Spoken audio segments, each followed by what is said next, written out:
Muy buenas noches, queridos amigos, sean ustedes bienvenidos a Señales Ocultas, aquí por 3A llamada Radio, bajo una producción de Cristian Aguilar Centurión, con la compañía de mi querido amigo Luis Hernández. ¿Cómo estás, Luis? Bien, Ramón. Un gusto, como siempre, estar aquí y pues hablar de este tema que realmente es tan interesante, ¿no? Sí, ¿verdad? Medios de contacto: Twitter, Facebook, Instagram, como 3A llamada Radio, para que nos hagan favor ustedes de dejarnos sus comentarios, dudas, sugerencias o lo que deseen. Un afectuoso saludo a nuestros amigos que nos hacen el favor de seguirnos por iVox.com, allá en otras latitudes, en otros países. Un saludo también para Hugo, que nos sigue desde Río Verde, San Luis Potosí, hasta allá, hasta Punta del Este, Argentina, Perú, Guatemala, unas ciudades en Estados Unidos. Era San Antonio, Texas. En Houston, Texas. Saludo para nuestro amigo Ramón, que se encuentra por allá. A la ciudad de Puebla, Jalapa, muchísimas gracias. Ahora con la modalidad de que nos siguen por Facebook, ¿no? En vivo, en directo, y pues qué padre. Ya después podrán seguir los programas a través de YouTube. Ahí están almacenados todos, claro, para que puedan en cualquier momento escucharlo. Muy importante que le den like y que los compartan. Sí, nos interesa mucho porque eso nos permite convencer al patronato de esta institución de que estamos haciendo bien nuestro trabajo, y pues muchas gracias, de verdad muchas gracias, sobre todo a nuestros amigos de iVox, porque ya andamos por las 12,000 descargas por allá con este programa, y la verdad les queremos agradecer infinitamente que se tomen el tiempo, la molestia de escucharnos. Fíjate que nos decían que por qué hacemos programas de hora y media, a veces 2 horas, que a veces se hace pesado para el oyente o el televidente, porque duran mucho, pero yo siento que nos permite platicar de muchas cosas, verlo a mayor profundidad, a veces sugerir, ¿no, Luis? ¿Cómo ves tú? Sí, bueno, son temas pues que realmente no podemos abarcar, nos llevaría muchos. Sí, porque tomaríamos una tendencia, o damos el juicio, o hacemos comentario, o la crítica, ¿no? Sí. No sí, podríamos en 10, 15, 20 minutos. Bueno, pues, ¿qué les parece si comenzamos? Este tema, la Santa Inquisición, ¿sí? O el Tribunal del Santo Oficio.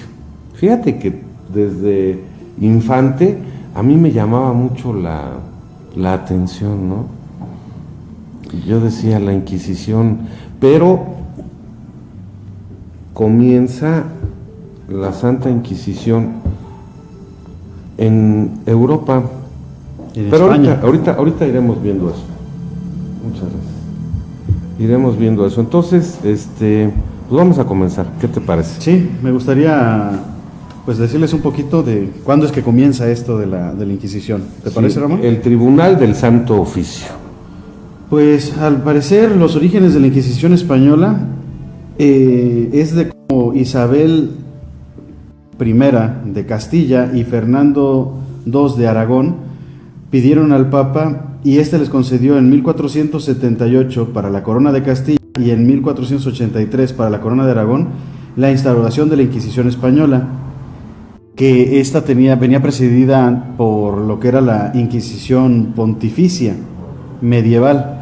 A diferencia de la pontificia medieval y de la Inquisición española, dirigida por Isabel y Fernando, los reyes de allá de España, de Castilla y de Aragón, es que ya la Inquisición española era de un índole civil. Sí. No dependía tanto de lo que era la Iglesia Católica, que esa es una sorpresa que yo me llevé. El Papa era la autoridad máxima en el mundo. Sí, pero bueno, según los relatos y según lo que pasó aquí, los reyes católicos se impusieron al Papa. Y la Inquisición en realidad, o sea, todas estas cosas aberrantes que vamos a ver, fueron impuestas no por el Papa o por la Iglesia Católica, sino por los reyes. Pero eso fue después. Sí. Ahora te voy a platicar la primera parte. La Inquisición o el Tribunal del Santo Oficio se crea para perseguir y castigar la herejía Sí. Pero en la práctica realmente fue utilizada como un arma de represión religiosa y social. Realmente eso fue lo que sucedió. Es una institución creada en el siglo XII que lucha contra los herejes, porque se extendió la herejía por más de 6 siglos. Ahorita vamos a platicar qué es la herejía. En países como Francia, Italia, España, Portugal.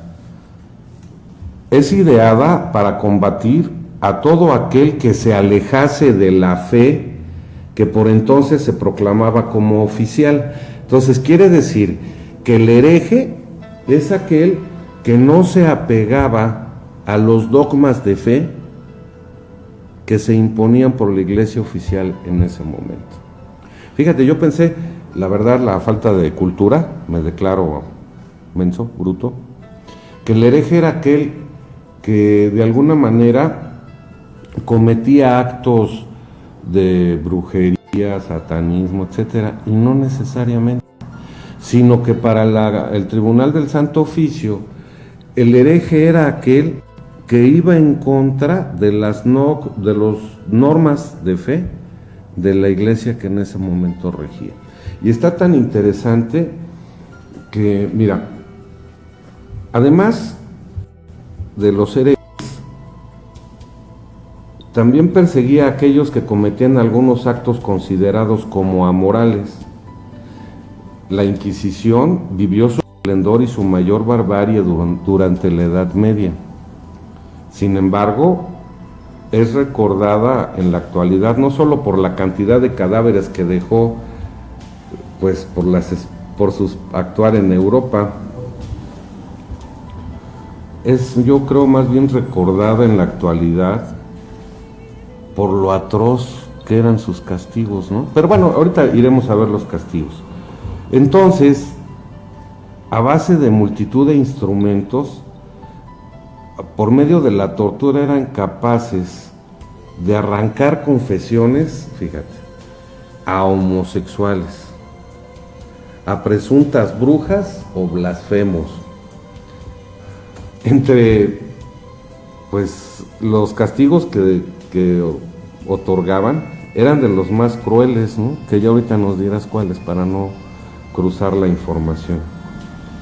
Pero vivió por más de 400 años, hasta que Napoleón Bonaparte en 1808 crea su abolición. Bueno, entonces quedamos en esto. El Tribunal del Santo Oficio se crea para combatir a todos aquellos que no están de acuerdo con la iglesia que se estaba formando.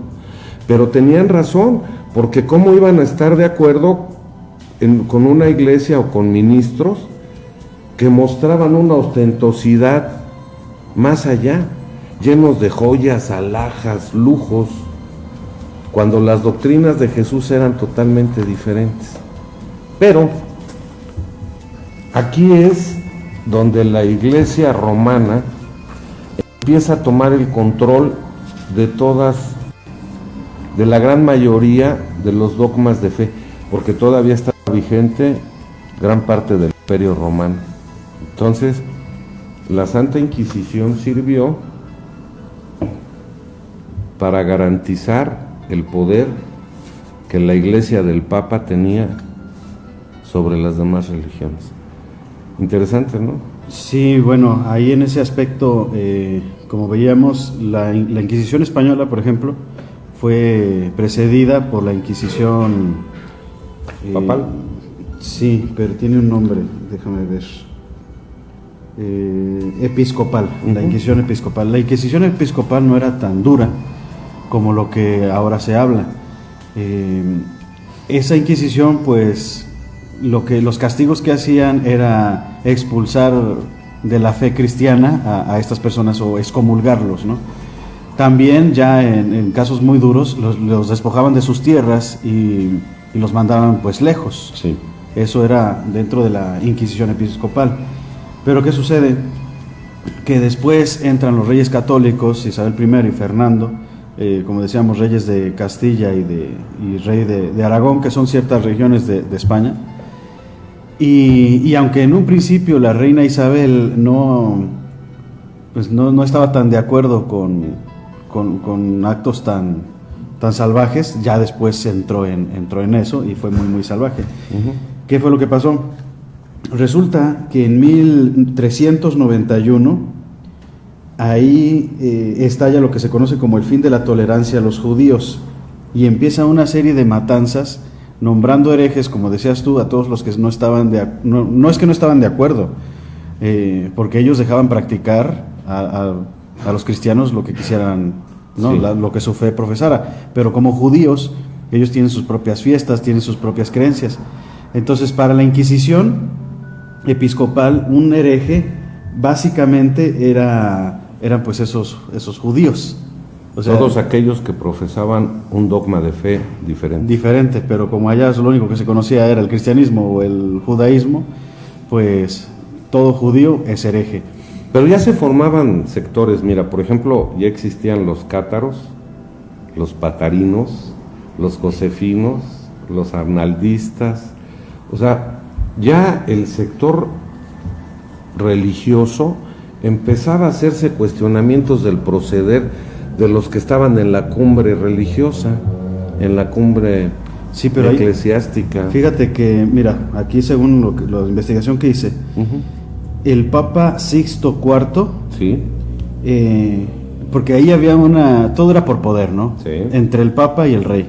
sí, Pero el Papa no estaba de acuerdo cuando ya se forma la Inquisición española, que es de hecho, eso sucede en octubre de 1483, sí. ya cuando le da poder absoluto a... Pero ya tenía 300 años funcionando. Sí, ya tenía 300 años funcionando, pero aún estaban ahí luchando, algunos intercediendo para que no se... Aquí el problema radica cuando el Papa aprueba los castigos. Los aprueba porque no tiene de otra, fíjate.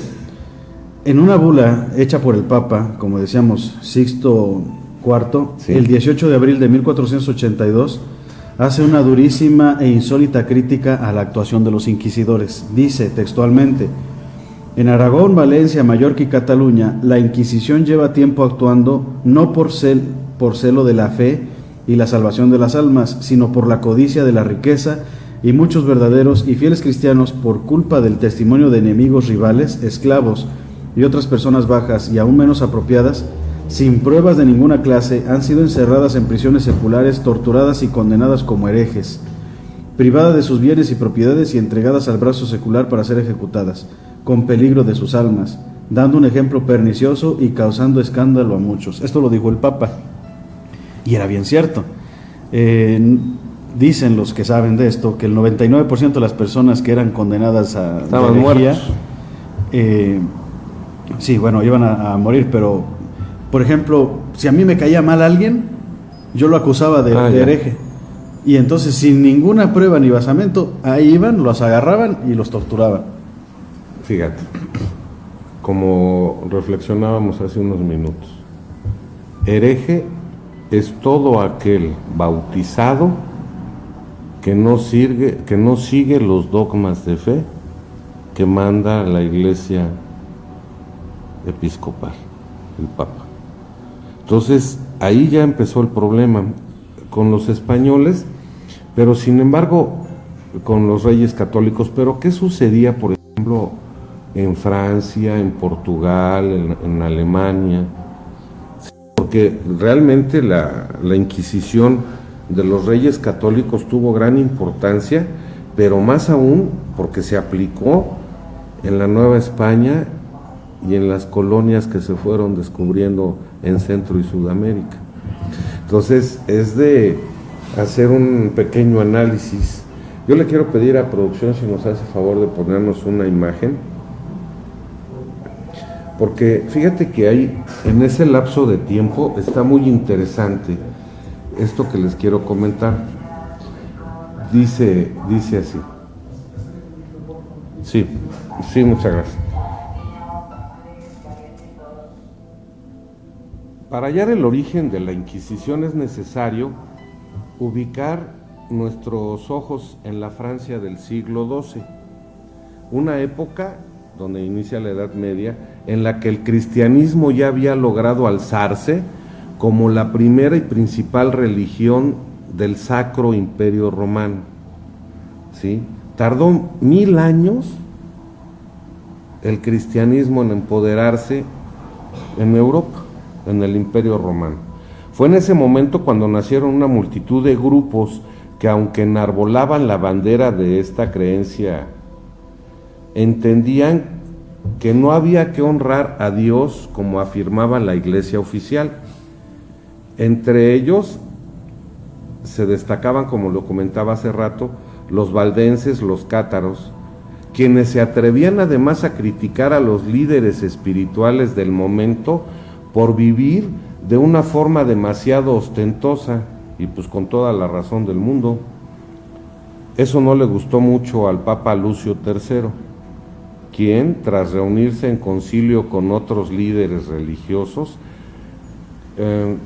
arremetió contra ellos mediante una normatividad divulgada en 1184.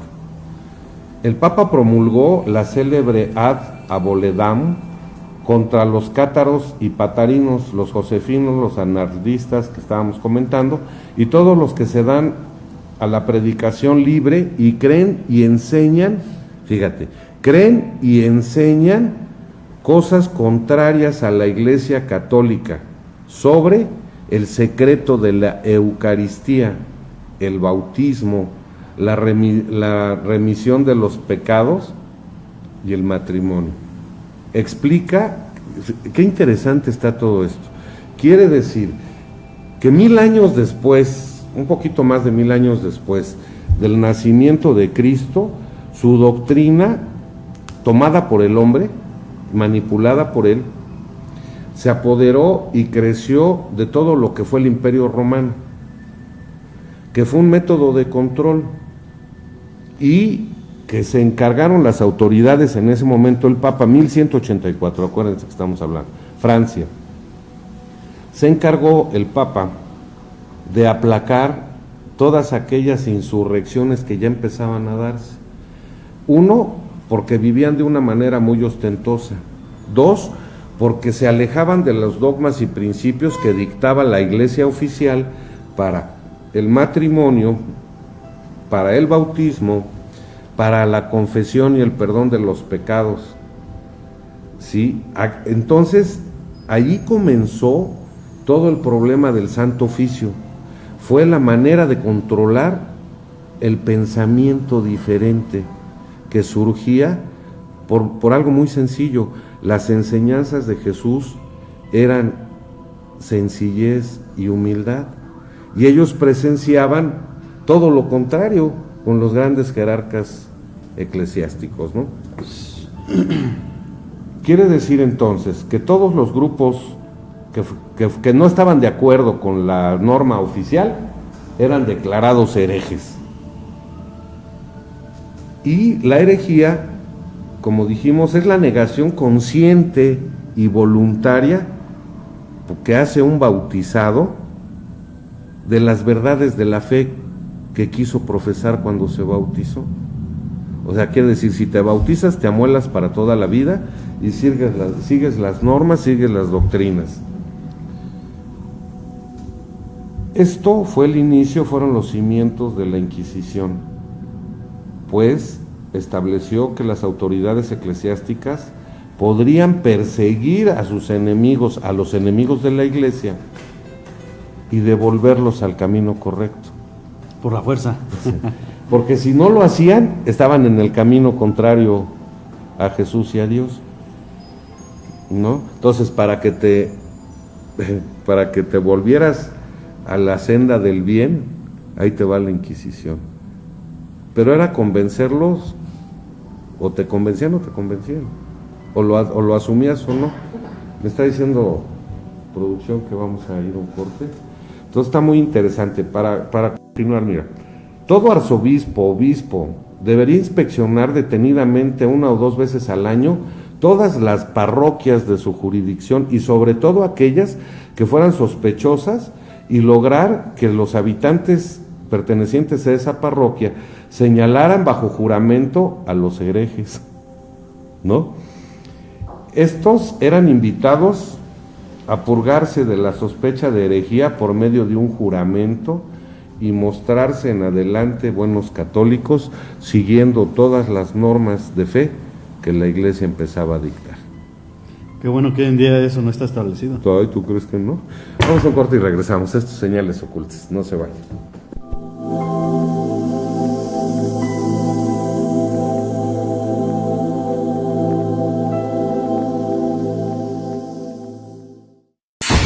En los vagones de la vergüenza, verdades ocultas sobre la situación de los niños y niñas detenidos y deportados desde Estados Unidos y México. ¿Y las niñas y los niños mexicanos? La única razón por la que las niñas y los niños mexicanos no figuran en la crisis es porque cuando los aprende la patrulla fronteriza son devueltos de inmediato. Además, en lo que va del año, 11,000 menores centroamericanos fueron deportados desde México a sus países de origen. Mensaje de la Red Jesuita con Migrantes, RJM. Salvado por la campana.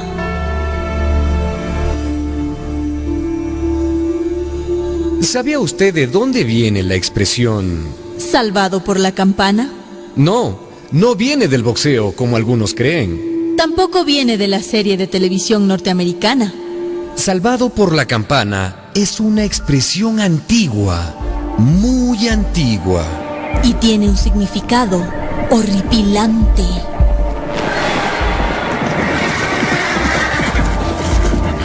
En la Edad Media, por el miedo al contagio de enfermedades, por el horror de la peste y otras epidemias, le preparaban el entierro a cualquier persona que pareciera muerta.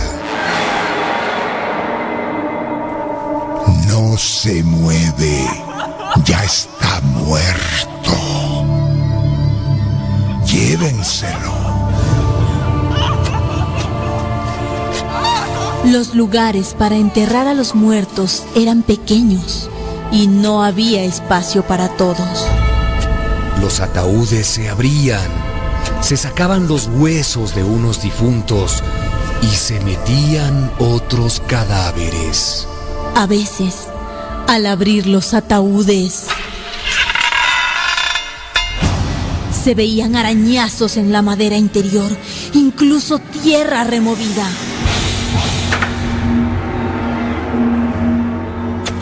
Habían sido enterrados vivos.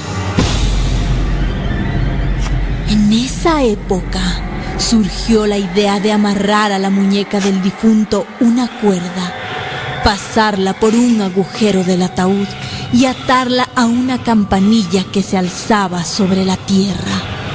Si el muerto estaba vivo, solo tenía que tirar la cuerda y sonar la campanilla. Sáquenlo de la tumba, está vivo.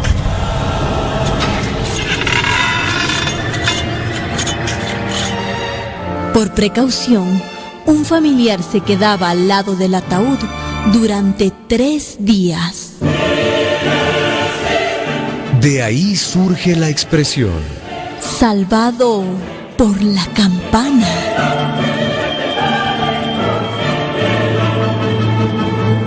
Una producción de radialistas.net.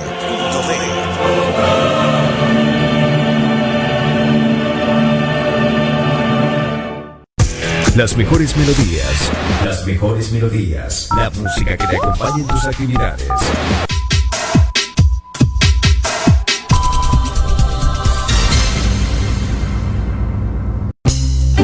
En exclusivo por Tercera Llamada Radio. Vámonos derecho. Un programa de consulta jurídica para poder asesorarte de manera eficiente y práctica. Lunes, 18 horas. Con la conducción del licenciado Osiris Rodas Yáñez. En Tercera Llamada Radio. Voz de México para el mundo.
De regreso, decíamos que todos los obispos, cardenales, etcétera, tenían la obligación de recorrer sus parroquias, ¿no?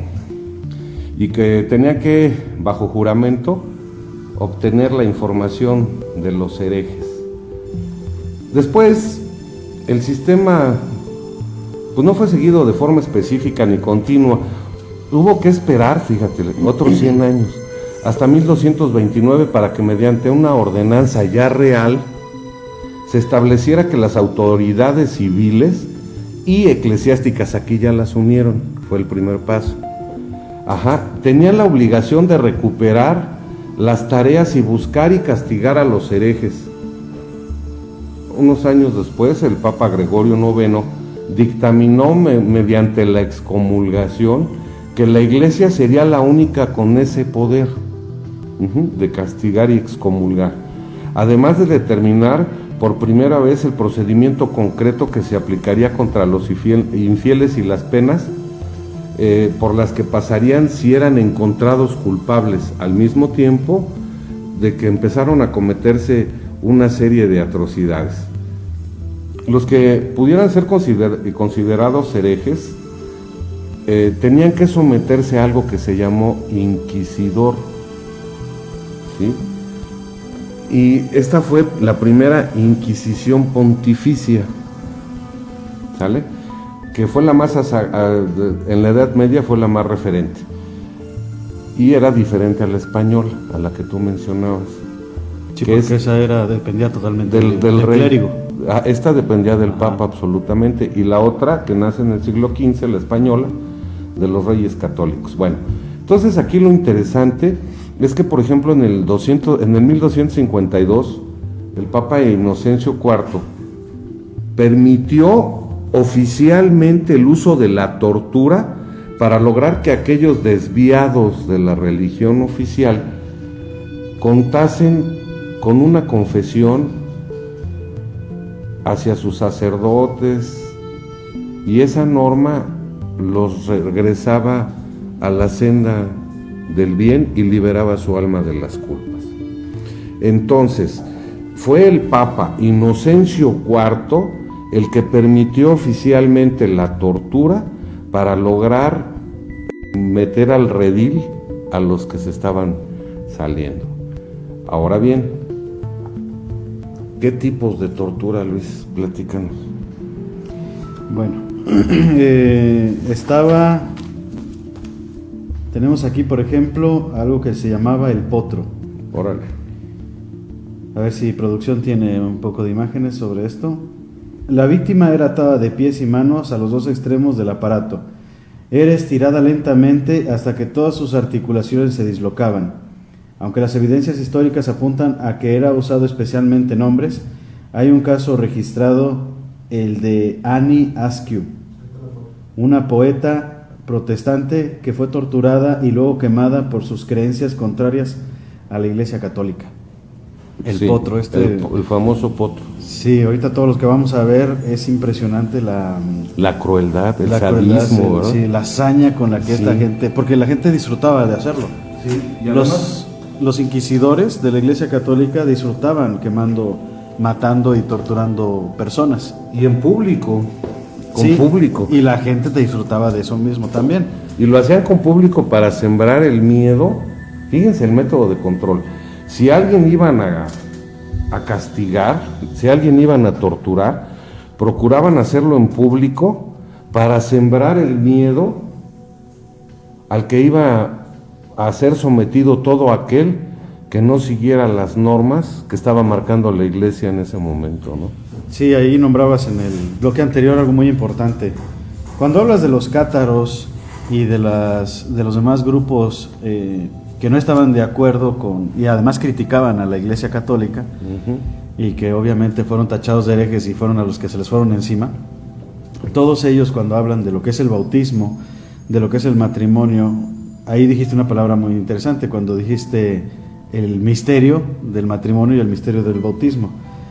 Según las enseñanzas antiguas de Jesús el Cristo y sus apóstoles, obviamente no tenía nada que ver con lo que la Iglesia católica, apostólica y romana, que fue la que se formó, enseñaba a su gente. Sí. O sea, lo que la Iglesia realmente enseñaba era algo totalmente transgiversado y de acuerdo a los intereses de esa Iglesia. Sí. Entonces, si alguien que tenía el misterio y el conocimiento, obviamente, no iba a estar de acuerdo con eso. Y como se salía del control, y más aún era un peligro para la Iglesia católica, porque claro, iba a hacer que otros dudaran o no, vamos, lo que todas estas personas en aquellos tiempos decían era que no era necesario tener la guiatura de un sacerdote, de un papa o ir a una iglesia para encontrarse con Dios. Fíjate qué interesante. Estás tratando, no sé si me estás queriendo explicar esto, dime si entendí bien y si no nos regresamos. Vamos a hablar primero del bautismo. El bautismo significaba acepto la humildad, la sencillez, la verdad de las enseñanzas de Jesús. Obviamente estoy hablando después de que Jesús llegó, porque había bautizos antes. Y me comprometo del alma a seguir sus enseñanzas para poder liberar mi espíritu y resucitar con él. Que no tiene nada que ver con que tengas que ir con un sacerdote, te ponga agua, ¿sí voy bien? Y te diga, yo te bautizo en el nombre y te haga la letanía. ¿Eso nos tratas de decir? Bueno, para quien tenga oídos para oír, que escuche, que aquí hay sabiduría. El bautismo, estamos hablando absolutamente y plenamente de lo que es el misterio de la alquimia. Sí. La piedra filosofal, el elixir de larga vida y las claves del movimiento perpetuo. Ese es el verdadero bautismo, del cual tal vez en algún programa hablaremos lo que eso significa. Sí. Pero lo que enseñaba la Iglesia Católica obviamente no tiene nada que ver. Era una serie de rituales que los colocaba en posiciones sociales de preferencia, porque todo mundo que quería participar del bautismo tendría que someterse al ritual que la Iglesia determinara en ese momento. Y que si no lo hacía, pues obviamente no estaba bautizado y estaba alejado de Jesús y sus enseñanzas y de la salvación de su alma. Qué difícil, ¿no? Bueno. Entonces el potro es extremadamente doloroso. Se dice incluso que conforme se estiraban las extremidades del condenado, se presentaban dislocaciones. Se presentaban dislocaciones en los miembros, ya sean superiores o inferiores, ¿no? Ahí tenemos la imagen. ¿Te imaginas el dolor y la agonía que se experimentaba? Bueno, yo sí me he dislocado los dos brazos, entonces sí sé lo que es eso. Sí, yo también. Y sí duele mucho. Yo me disloqué un hombro y, bueno, no fue lo demás, pero tuve algunos esguinces en los tobillos por practicar algún deporte. Y duele terrible. Ahora imagínate sentir que se sale de su lugar completamente, ¿no? Pero los torturaban hasta morir, ¿no? Sí, obviamente iba a perecer, ¿no? ¿Qué más dice del potro? ¿Qué más nos puedes platicar? Bueno, como decíamos, se suponía que se usaba más para los hombres, pero hay un caso registrado de una poeta, Annie Askew, que fue torturada también por el potro y después quemada por sus creencias contrarias a la Iglesia Católica. Este método de tortura muchas personas tal vez lo hayan visto en la película de Corazón Valiente, sí, cuando con un caballo le hacen lo mismo a William Wallace, sí, que es un personaje real, existió realmente, lo que le hicieron también fue real. Los tormentos que la Inquisición a Tupac Amaru también, ¿verdad? Sí, fíjate, los tormentos que la Inquisición imponía a los presos muchas veces eran simples pero extremadamente eficaces, porque estaban diseñados para causar el mayor dolor posible. Es más, esto ya me llama mucho la atención, fíjate, el mayor dolor posible. Y que estuvieran conscientes. Sí, entonces, de alguna forma, queridos amigos, cada quien haga su juicio, pero quiero externarlo. De alguna forma, aquí es donde empiezan a empatarse muchas cosas que debemos analizar con la razón, no como dogma de fe, con la razón, porque se empiezan a empatar muchas cosas con los conceptos reptilianos de que se alimentan de todas las bajas energías que genera el ser humano. Porque yo no alcanzo a comprender, Luis, cómo es posible que para redimir mi alma me tengan que someter a un tormento que me lleve hasta la muerte, lentamente, con un dolor constante, progresivo y agónico. ¿Eso en qué beneficia mi alma? Pero además, si lo vemos fríamente y lo podemos razonar, hay que ponerse a pensar, ¿no? Había que preguntarle a Jesús, porque sí, fue así como él logró la salvación. Sí, en la que cruz. Está muy interesante con el derramamiento de su sangre, que toca la tierra. Bueno, pero ya es tema de otro programa que ya lo hicimos. Bueno, ¿te parece que hable de otro tormento? Nada más faltaba algo.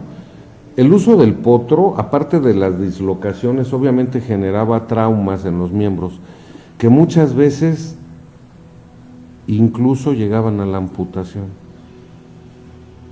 Qué terrible, ¿no? Qué terrible que en el nombre de Dios... Bueno, se sigue haciendo hoy en día. Sí, ahorita platicamos de eso. Que en el nombre de Dios se sigue exponiendo al ser humano a tanta crueldad, ¿verdad? Y que a los demás, a los que lo observan, se les llene de temor. O sigues la doctrina, o mira lo que te va a tocar. ¿Cuál otro? Tormento de agua. A ver si tienen imágenes por ahí.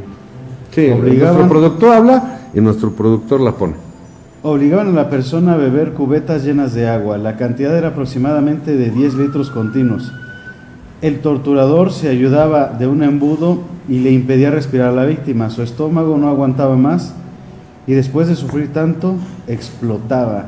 Explotaba el estómago, ¿eh? Sí. Cuidado con el Y luego agua. hasta se subían en una escalera y desde la escalera le dejaban caer el agua. Fíjate que este es un método de tortura que incluso la CIA lo hace hoy en día. En Guantánamo, ¿no? Pues no sé, pero yo sí tengo, pues he visto ahí videos y he visto noticias, algunos artículos en los que dicen que la CIA utiliza estos medios de tortura para que confiesen a algunas personas. En las dictaduras militares también. Y es sí, es algo muy, muy doloroso. Porque obviamente sientes el ahogamiento, pero yo sé, por ejemplo, que se supone que algunos países, ya fíjate, me voy a oír bien decente, por ahí se dice que algunos países muy poderosos siguen este método de tortura, pero les vendan los ojos, porque está comprobado que al vendarles los ojos el cerebro se perturba más, siente más terror. Imagínate, no sabes en qué momento debes dejar de tomar o no tomar agua, no puedes apreciarlo y nada más lo sientes. Y es terrible. Yo no comprendo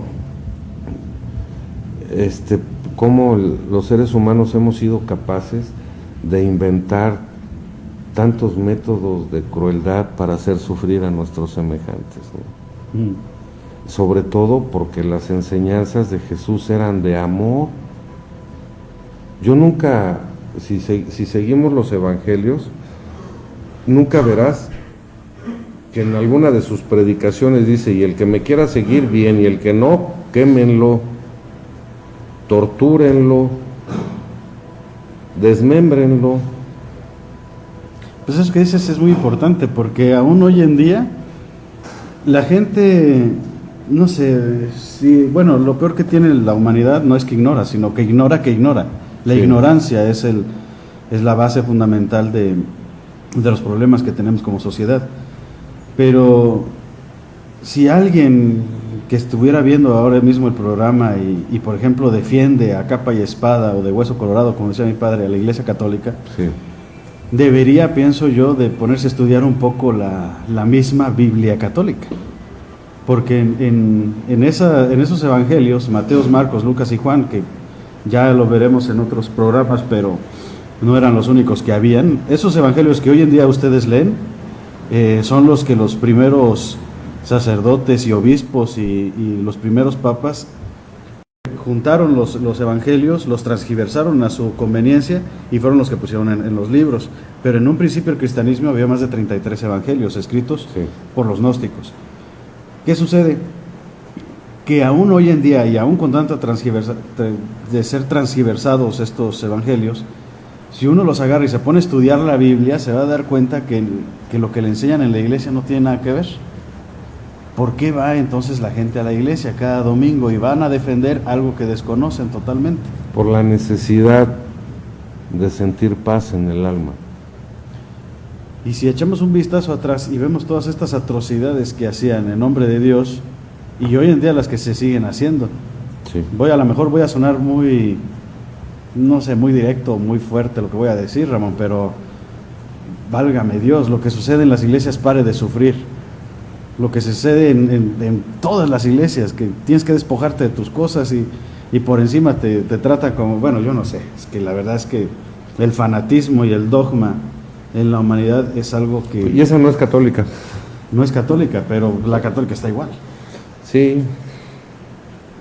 Aunque sí, ya, como que ya más gente va despertando y se va dando cuenta que ese no es el camino, ¿no? ¿Sabes qué? Es interesante cuando uno ve esto, imaginarse cómo ha avanzado la civilización humana en los últimos, ¿qué te gusta? 500 años, 600 años, ¿no? El despertar de la conciencia. Yo me sorprendo de imaginar la tortura, el dolor que ha de sentir esa persona, pero que además fueron millones de personas. Por ejemplo, sigue la pera, háblanos de la pera. La pera, una de Judas, la rueda. O háblanos del que quieras, yo ahorita les digo de la pera. Bueno, yo aquí tengo la garrucha. Sí. Era uno de los instrumentos de tortura más recurrentes. Consistía en atar por la espalda, las manos del prisionero, ponerle peso extra en los pies y colgarlo con una polea por las muñecas. Cuando estaba lo más arriba Pero de posible- espaldas. De espaldas. Amarrado de espaldas, con los brazos Sí. hacia la altura de las caderas. Ujú. Lo dejaban caer sin que tocara el suelo. Normalmente los brazos se dislocaban.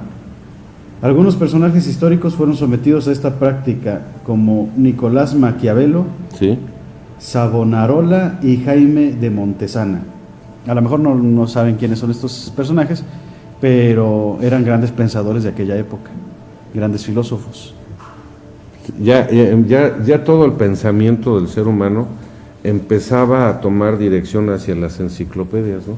La época de los enciclopedistas. Sí, bueno, Bueno, no que ya estuviera, sino que había un despertar. sí, de la cuando conciencia. sale la ciencia, por ejemplo, Sí, claro. cualquier científico también. Galileo, por ejemplo, Galileo Sí, Galilei, ¿no? él fue el que también lo llevaron a juicio y él tenía que confesar porque él decía que la Tierra no era el centro del universo. Sí. Y Decía que el centro era el Sol, bueno, tampoco iba muy acertado, ¿no? Pero pues ya por lo menos, pues había diferencias, ¿no? sí, y que la Tierra no era No plana, era que era plana. redonda. Ajá. Entonces ya por esas afirmaciones la Iglesia Católica, ¿qué iba a hacer? Pues quemarlo. Entonces imagínate que te colgaran atado con los brazos hacia la espalda, te colgaran de las muñecas, te pusieran peso en los pies y te levantaran de 3 a 4, 5 metros y te dejaran caer de súbito. Sí, se dislocaban los brazos. Y confiesa que que tienes el diablo adentro, pues ¿quién no? ¿No? Pero además, fíjate, aquí se vuelve a dar, vamos a hacer esta reflexión, perdónenme si me salgo un poquito del tema, pero creo que encaja perfectamente, mira. Hablábamos en programas anteriores de los sacrificios de sangre, donde los grandes sacerdotes tenían que degollar primero animales, después humanos, y seguir todo un proceso de sacrificio, ¿no? Para que la sangre exaltada por adrenalina, noradrenalina, liberara determinadas energías. Por favor, piénsenlo así, ¿verdad? ¿Y estos tormentos no es lo mismo? Sí, para adorar a los reptilianos. De todos modos, se está sometiendo a un suplicio terriblemente cruel a un ser humano, como lo están sacrificando, Luis.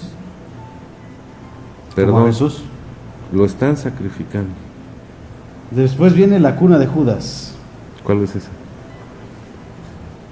Una adaptación mucho más violenta de la anterior.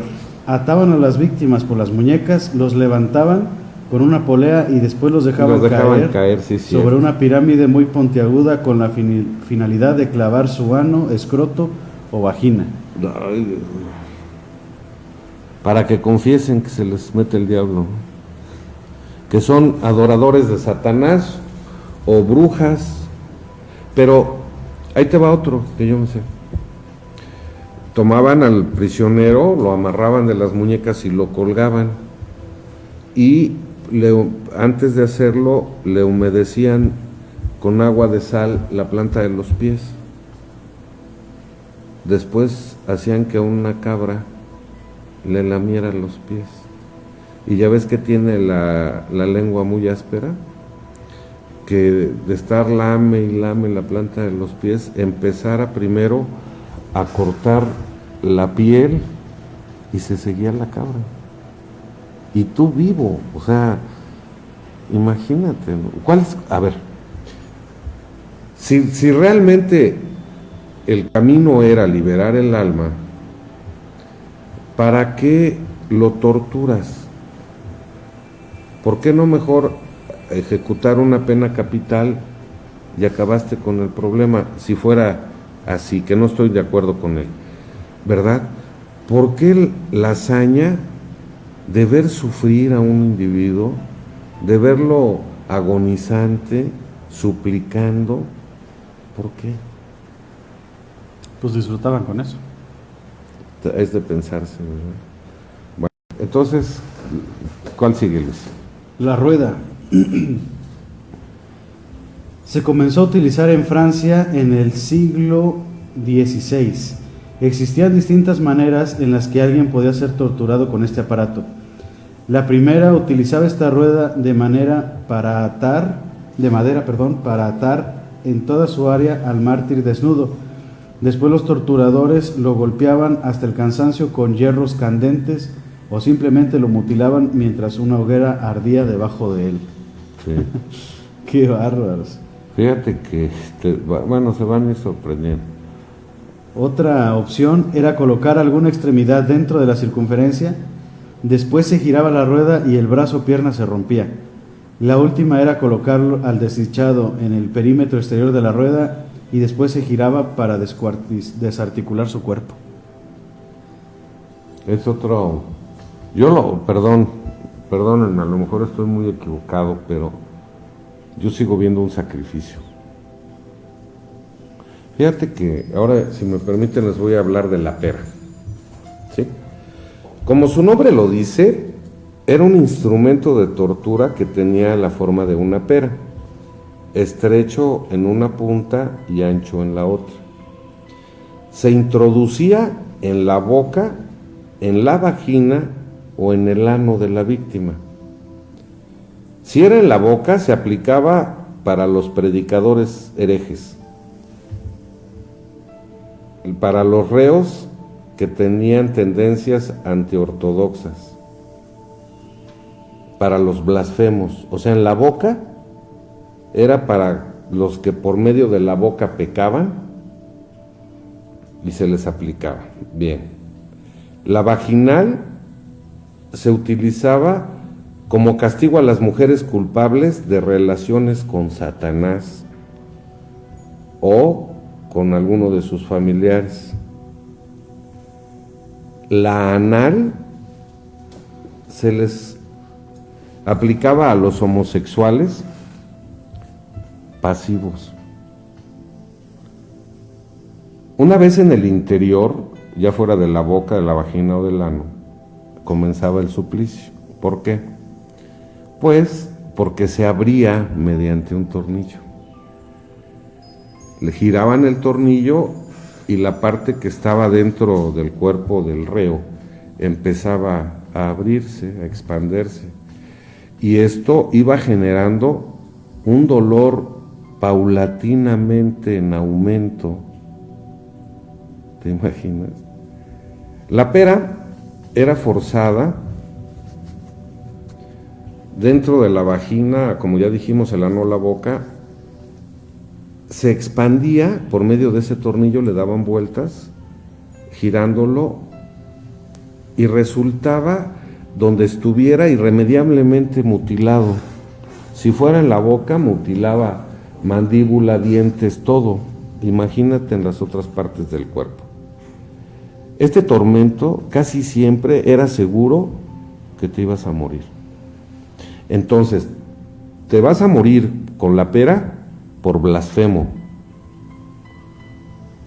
por una vida sexual disipada si eres mujer, y alguien te acusa de que tienes relaciones con Satanás porque no le diste el sí al obispo, o por homosexual. Además, la pera tenía unas púas que iban desgarrando el interior de la piel que tocaban. Lo perverso aquí es que imagínate todo el tiempo de suplicio al que podían haber sometido al reo en cuestión. Pudieron ser 2 minutos, pero pudo haber sido 80 horas o algunos días, ¿no? Semanas tal vez. Porque si te dejaban vivo mientras más tiempo agonizaras, más pronto se iba a liberar tu alma. Me está diciendo producción que tenemos que ir a un corte. ¿Sí? Estas señales ocultas, no se vayan. Regresamos. Tercera Llamada Radio. Transmitiendo desde Bosques de Aragón, en Nezahualcóyotl, Estado de México. Voz de México para el mundo. www.3allamadaradio.com o también desde www.academiatercerallamada.com.mx.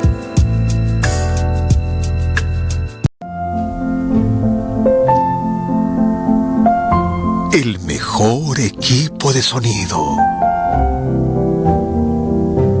El piano de Mozart tenía 85 teclas, entre blancas y negras, y con ellas, el genio austríaco tocó los más extraordinarios conciertos jamás escuchados. Existe otro piano, un piano maravilloso, difícil de imaginar. ¿Quieres conocerlo?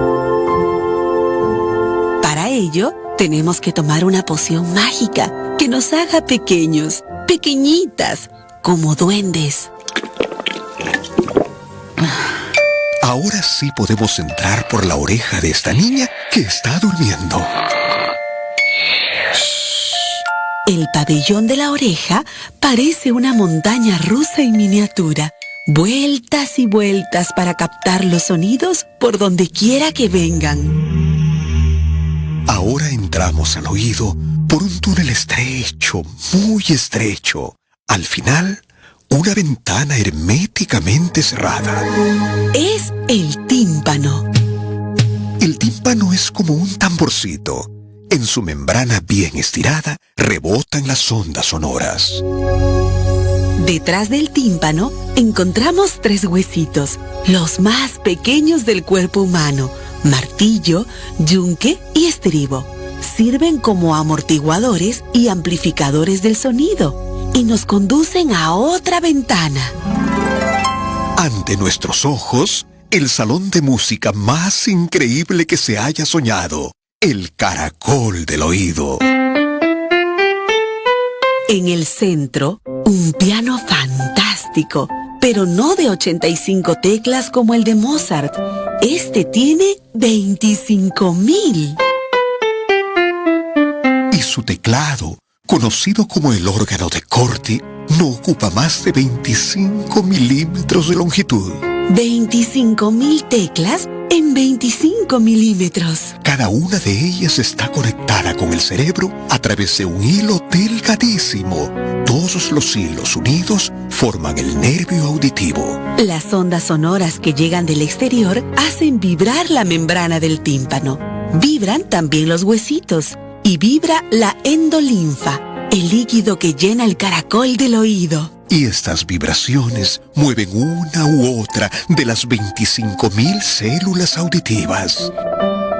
En los lóbulos temporales del cerebro, mediante una alquimia asombrosa, las ondas sonoras se convierten en palabras de amor, en poesía, en ruidos, en música, los más diversos significados traducidos en milésimas de segundo. Ningún equipo de sonido logra una perfección semejante. Y ninguna niña puede dormir con duendecitos en el oído. ¡Shh! ¡Vamos! ¡Salgamos de aquí!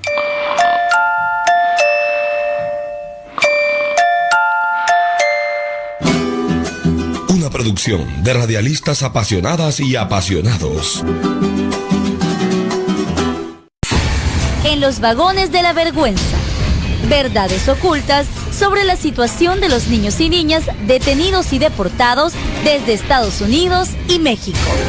La violencia que expulsa. La violencia que existe en Honduras, El Salvador, Guatemala y México es una causa justificada para demandar protección internacional en Estados Unidos. Según ACNUR, de las personas menores de edad detenidas en ese país, más de la mitad calificaría como solicitante de refugio. Mensaje de la Red Jesuita con Migrantes, RJM.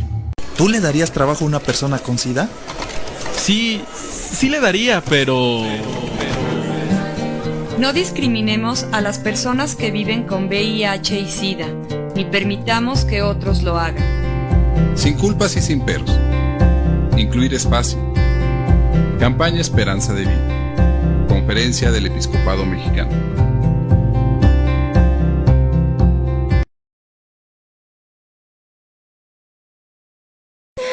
Mamá. Ya, mi hijita, ya. Me duele. Ya, mi amor, ya te van a curar. Ya te van a curar, mi amor.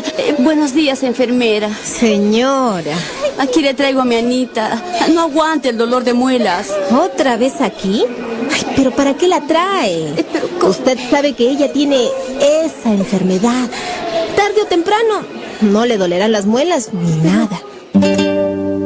Anita tiene 6 años. Es de San Juan de Lurigancho, una comunidad popular de Lima. Desde que nació, vive con VIH. Anita, toma la sopa. No quiero. Toma, mi amor. No quiero, mamá. Por favor. Mamita. Por favor, hijita. Es enfermera, dijo. Ay, no le hagas caso a esa enfermera. Llevas días sin comer, sin ir a la escuela. Levántate, hijita. Por favor, toma tus remedios.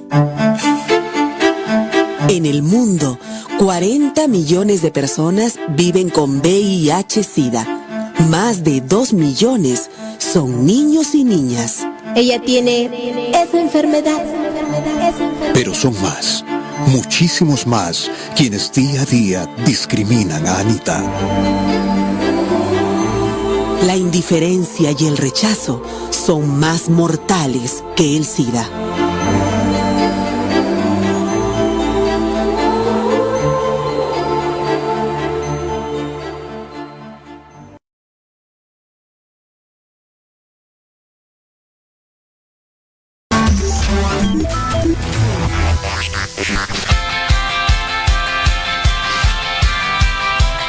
¿Alguna vez tuvieron sexo sin cuidarse? También tuve mi primera vez. ¿Fue porque confiaba en la persona? Porque me olvidé o porque me dejé llevar. Mucho alcohol y demás cosas, drogas. Todo el mundo lo hace y nadie quiere hablar de eso. Sí, alguna vez he tenido miedo de quedar embarazada. Un montón de cosas pasaron por mi cabeza. Me asusté más que nada. Y la pasé súper mal. Pensé que debería tenerlo. Hay que aprender sobre anticoncepción para poder prevenir embarazos no deseados y enfermedades. Por responsabilidad con vos mismo, con tu cuerpo, con tu ser.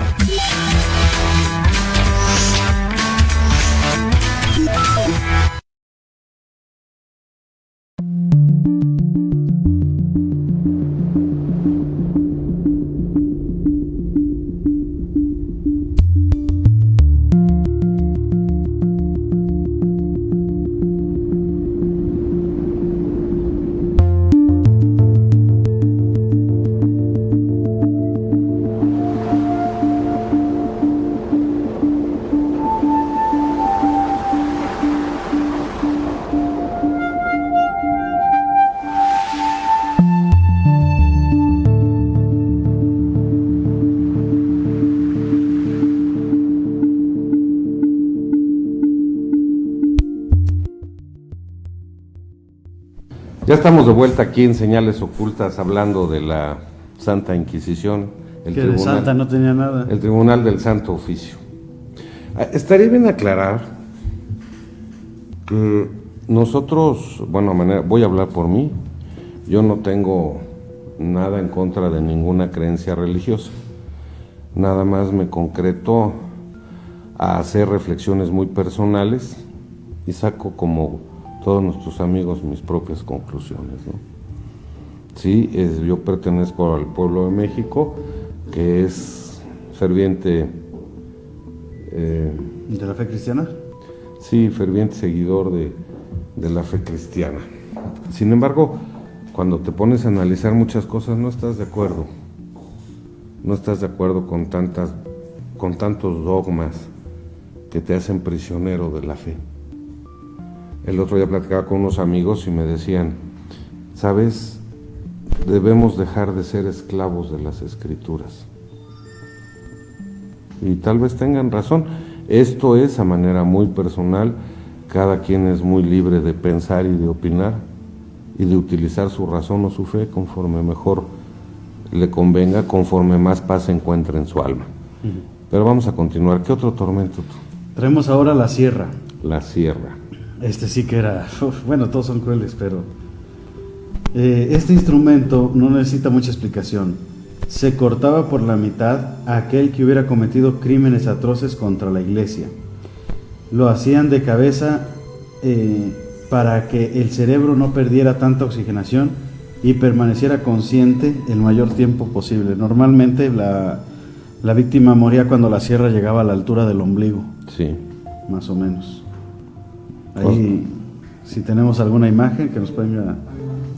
Sí, está puesta, me dice producción que está puesta. Entonces, se trataba de partir por la mitad al reo. Pues sí.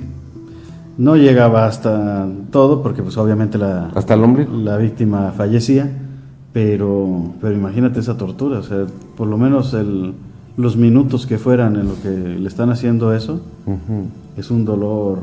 Debió haber sido un dolor impresionante, ¿no? Insoportable.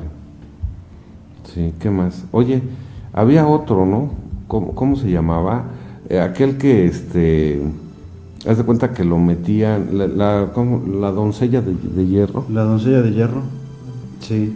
Si tenemos una imagen ahí, producción.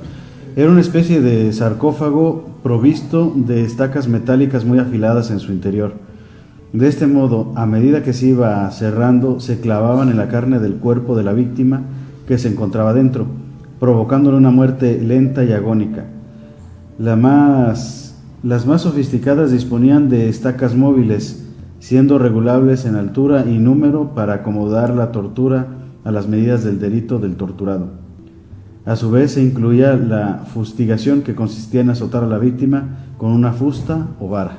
Sí, o sea que lo iban cerrando de a poquito. Pues sí, es como clavarse cuchillos, ¿no? Por todas partes del cuerpo. Sí. Ahí en ese caso la persona moría desangrada. Sí. Que también, bueno, se me antoja más. La primera ejecución utilizando esta tortura se hizo el 14 de agosto de 1515 y la víctima fue un falsificador. Las puntas muy afiladas le penetraban en los brazos, las piernas, en la barriga, en el pecho, en la vejiga y hasta en los genitales, ¿no? En los ojos, en los hombros. En los ojos, imagínate. Sí, en las caderas. Híjole, pero no tanto como para matarlos, simplemente así permanecía o podía permanecer. Imagínate el griterío del dolor de sentir todos esos suplicios, ¿no? Los lamentos que a veces duraban días, después obviamente moría. Imagino que las colocaban en puntos estratégicos para no tocar órganos vitales. Ajá, como el corazón o los pulmones, ¿no? Para poder hacer sufrir más a la persona. Sí. Una mujer también fue sometida a esa tortura. Erzsébet Báthory. Le decían la condesa. ¿Mande usted? Báthory. Sí. La condesa sangrienta era una mujer que fue acusada de asesinar a cientos de personas por creer que así podría obtener la belleza eterna. Órale. Era una de las asesinas que durante el siglo XVII más disfrutaba. Sí, es ella, ¿verdad? La mayor asesina de las mujeres de la historia. Utilizaba este método para asesinar para que fuera ella la única mujer bella que existía. Entonces la sierra ya la viste. ¿Cuál otra es? La araña de hierro. Platícanos. A ver si tiene ahí producción. Diseñado especialmente para las mujeres que habían engañado a Dios acostándose con el diablo. Hay que ver. ¿Quién era ese? Pues quién sabe. La araña de hierro torturaba los senos femeninos. Se ataba a una mujer a un poste y se le colocaba el aparato como si fuera una pinza metálica por todo su seno. Después, con gran fuerza, se le arrancaba por completo. Oye, ¿cómo podría alguien acusar a una mujer de haberse acostado con el diablo? Pues ayúdenme a reflexionar eso. Porque le caía mal, decía, no, es que esa... ¿O era un cuate muy galán o qué onda? O sea, es que me quedo pensando, sí es cierto que conforme ha ido avanzando la civilización, el pensamiento del ser humano se ha ido refinando, se ha vuelto más lógico, se ha vuelto más técnico y científico, estoy de acuerdo. Pero yo quisiera imaginar a alguien que llega y dice, yo acuso a fulana de tal de que se acuesta con el diablo. Pues era lo que hacían. ¿Y cómo lo podrías comprobar, no? No necesitaba comprobación, simplemente... Nada, y con que fuera alguna autoridad eclesiástica o de la nobleza, bastaba para que fuera sometido a juicio, ¿no? Qué bárbaro. Está bien. ¿Qué más, Luis? Bueno, hay otro método de tortura llamado la hija del carroñero. Sí. Era una estructura metálica con aros y tuercas en el que se colocaba la víctima. Poco a poco quebraba todos los huesos de la víctima. Fue utilizada principalmente por Elizabeth I de Inglaterra como una gran tenaza. De este modo, la víctima era aplastada con gran fuerza, que una vez quebradas sus costillas, dislocado su esternón y rota su columna vertebral, empezaba a sangrar a borbotones por todos los orificios de su cuerpo, así como por los dedos y por la cara. Por supuesto que existieron otros instrumentos que desbordaban la imaginación del inventor, convirtiéndose en métodos crueles que tenían como único fin limpiar el alma del pecador. Sí, te digo, regresar las almas al redil. No sé, está muy difícil. Al final de cuentas, si las víctimas aguantaban las torturas o se rehusaban a confesar, los torturadores, porque además tenían verdugos, ¿no? Eran los torturadores. Unos eran los inquisidores, eran los que imponían las penas, y otros los que las ejecutaban. Los torturadores llevaban a los reos que aguantaban las torturas o que no confesaban a una plataforma donde les quebraban los brazos, las piernas, hasta que morían. Difícil de comprender, ¿no? Hay que ver. Sí. ¿A quién se les habrá ocurrido esos métodos de tortura? Apenas íbamos ahorita para la última, que es la más aberrante de todas, las hogueras. Que también era donde se dice que quemaban a las brujas, ¿no? Sí. Dicen por ahí que la Santa Inquisición Española, en todos los años que duró, más o menos 400 años, de todas las personas que quemaron, no quemaron a ni una sola bruja. No. A las verdaderas, pues obviamente no las iban a poder tocar, pero todo lo que quemaron dando esos términos de hechicería y brujería y tal, a ninguno. Juana de Arco, ¿no? Fíjate que estaba pensando en la época prehispánica se manejó mucho que era un honor ser sacrificado en una ceremonia para agradar al dios. Ya si jugabas pelota, ganabas o perdías, de todos modos te llamabas, ¿no? Y era un honor para ti acercarte y ser sacrificado en honor de ese Dios.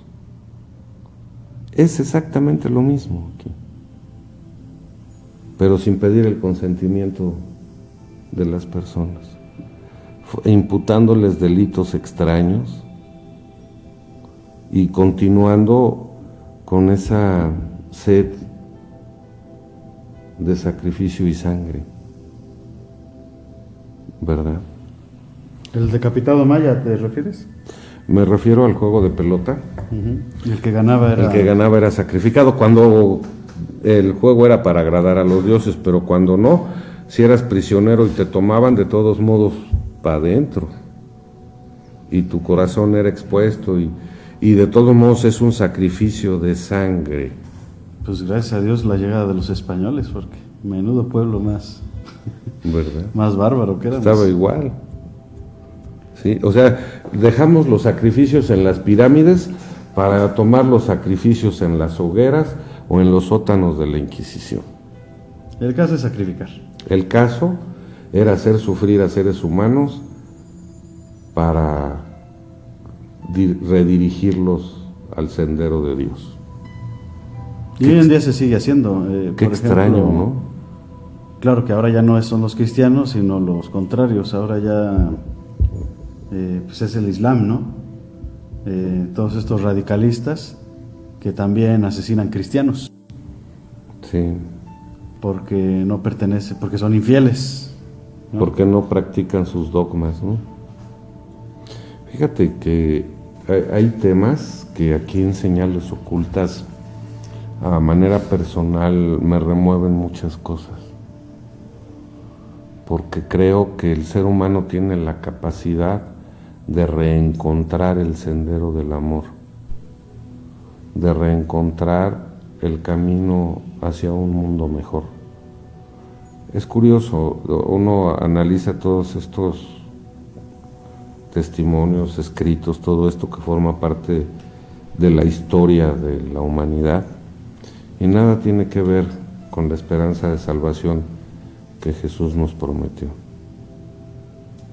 pero que en su nombre se han cometido atrocidades inimaginables, ¿no? La hoguera. Pues la hoguera es, como decíamos, se quemaban a las brujas. Las ponían en leña verde y les prendían fuego. Pero no nada más a las brujas, ¿no? Aquí en la República Mexicana creo que hay una leyenda muy conocida, se hizo famosa hace muchos años. ¿Cuál era, Cris? Ayúdame, por favor, porque a lo mejor estoy equivocado y voy a hablar burradas. ¿Era la mulata de Córdoba?